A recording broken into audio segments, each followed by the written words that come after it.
Welcome to a new series of videos, an honest review. In today's honest review we're going to be looking at the Elgato HD60S. That is a USB 3 capture card.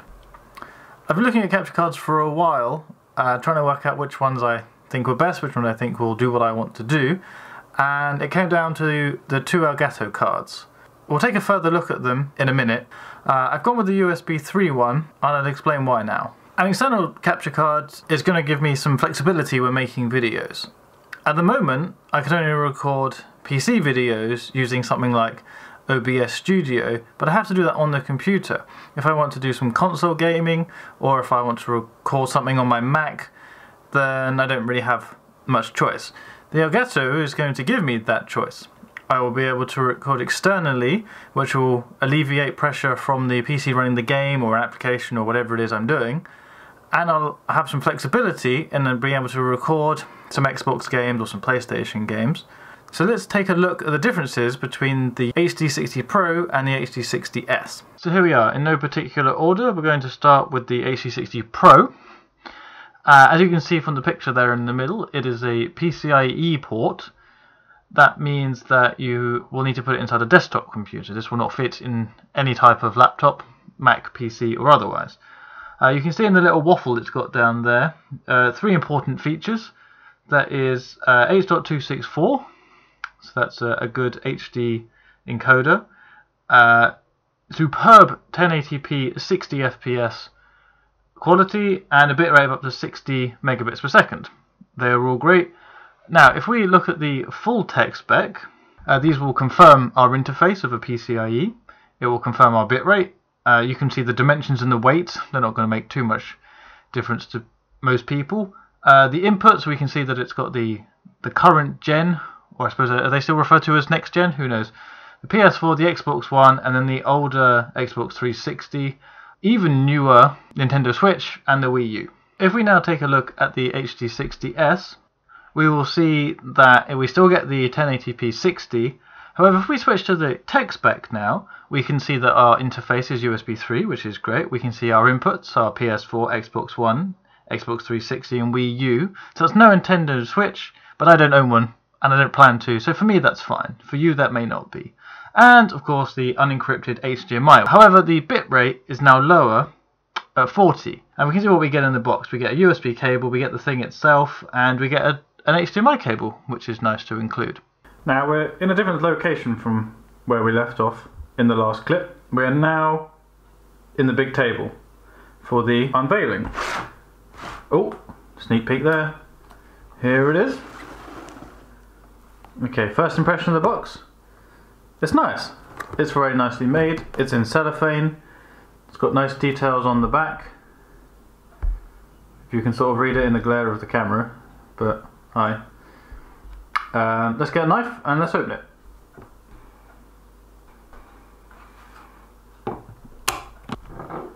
Okay, here we go. How do we... Can we slide the knife down there? Yes. Oh.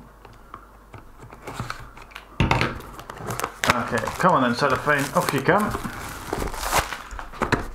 We're in. Now, let's take a look. So it looks like you pull these tabs. Oh, that's nice, I like that. Pull the sleeve off. Open this out. Wow, it's very small. Okay, let's see what else we get in the box. Oh, here's our cables. So this is our USB. This is a USB-C cable, which I did not realise until I was doing a bit more research yesterday for making this part of the video. We'll get that out in a minute. Here's the HDMI, as we saw. A sticker. I'm sure I'll find somewhere for that. And then up here is the thing itself. Probably don't need that. Anything else? Nope. So it doesn't look like you get any instructions, but if I'm right in thinking the instructions are online. Nothing on the back. Some waffle down here. There you go. You can pause the video and watch that, read that. Great. So, here it is. It's small, it feels good quality plastic. We've got the audio. I believe this is if you're using a PlayStation or an Xbox, you can plug the headphones into this, I believe, on a sort of splitter that they sell separately, so you can record yourself. HDMI in, and then the power in on the USB-C. On the back we have the HDMI out. Okay, let's get into the cables. This one is very clearly an HDMI.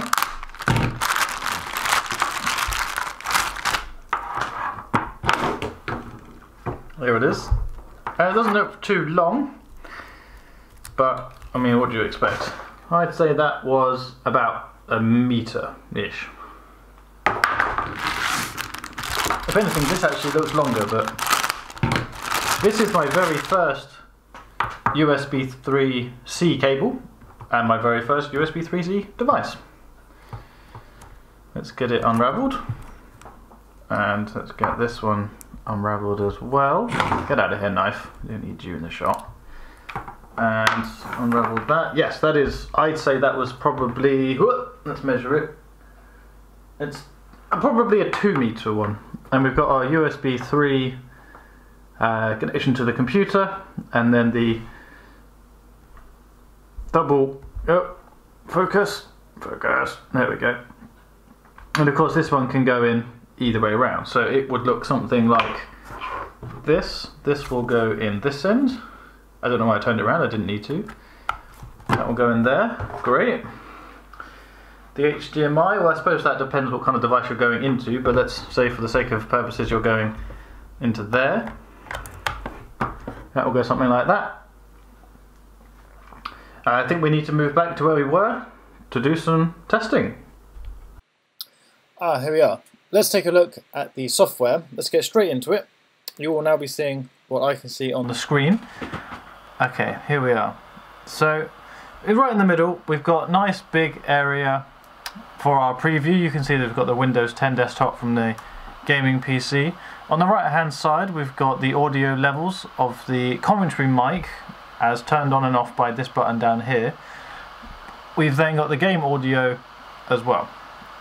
Up here, we've got the device that we've got plugged in, and we've got the options menu here. We can change the resolution, allow 60 FPS, we can change the quality, and we get audio options, the profile options, so you can save presets and then just quickly change them. I made this 1080p 61 for the videos upcoming. It's slightly disappointing that you can't change the audio quality up to 320 from 224, but hey ho, it seems okay. You then get the options of changing this, so this is going to be called whatever your game is. You can then put the game in here with a description with some tags. Along the bottom you then get the options for some built-in overlays. Most of them have the camera in the corner. Hello. And you can then edit them here and change how they look. You can add words, etc. You then, right down the bottom, you get the record button. You get the streaming button. You get how much disk space you've got left, which of course for the streaming isn't important, but for recording of course is. And you get the mute, and you can change this, which will disable the preview. Now that you've recorded your video, you can then edit it within the Elgato software.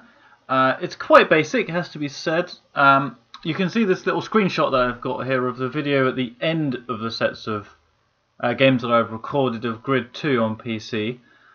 In the bottom left you've got your timeline. On the middle right you've got the videos you can select. Now from what I could find, you're only able to select one clip. So where you've got those two grid ones on the right there, you can actually only select one of them and then edit it. Normally you would want to edit one, drag in the next clip of the next race or whatever it happens to be, and then edit that. I've only found that you can select one of those and then edit that and then export it, which is quite disappointing. So if you're going to do some proper editing of a long video or a sets of videos, you'll need to use a better editing program. Okay, let's jump into some gameplay now.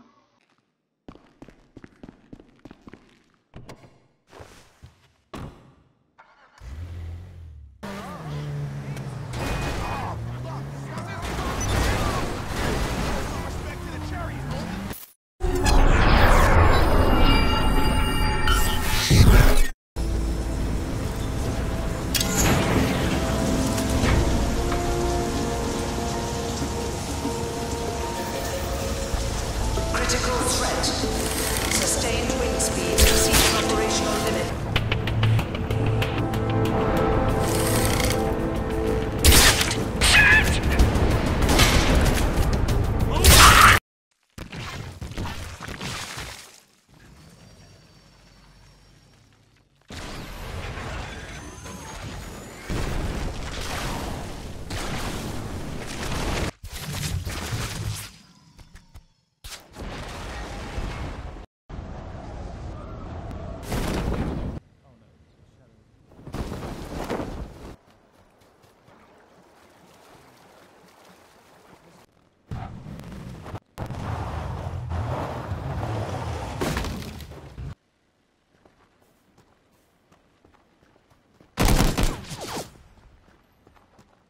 Speed on the straights here. Just keep an eye out for your braking points.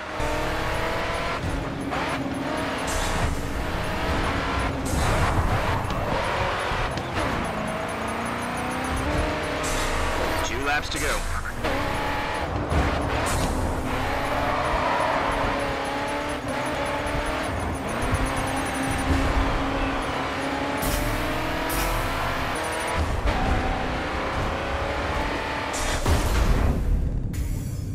I'm using it through the GoPro now. I've left the banner up there along the top so you can see that it's coming through the capture software from Elgato rather than just being recording on the GoPro itself and then put it straight in, which of course I could do. If we flick over to the Canon now, you can now see how it's set up. You can see that this is mounted just on the screen with a suction cup. We've then got control for the GoPro through my phone on the app there.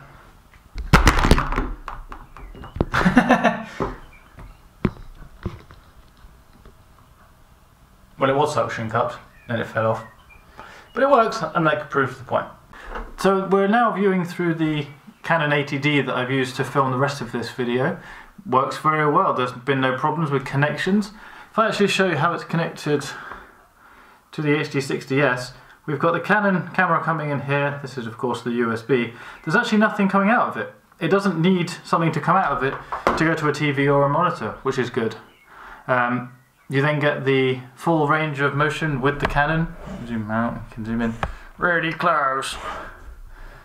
And the only downside is, and this isn't the Elgato shot, this is the camera, there's no clean out on the camera, so the least I can see is at least with the square in the middle for the focus. But for what I'm going to use it for, I wouldn't normally use it anyway, but it's good to know that it works if I need it. So the last thing we're going to look at is the Xbox 360.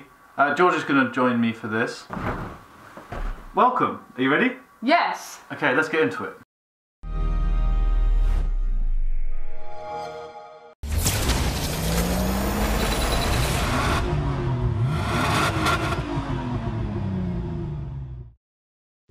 Hello. Okay, let's go. Let's go race. So it's time for a conclusion now, I suppose. On the whole, I'm very impressed. The recording quality is excellent. All of this was recorded at the highest bit rate, just to put that out there. There will be a video in the future testing the different bit rates to see if there's any noticeable difference in quality between them. Hopefully there is, otherwise it's a bit of a waste of doing it all, but hey, there we go. Slightly disappointed with the onboard editing. That's very simple and basic. I'm not sure it would be much use really. There will also be a video in the future of the Twitch streaming.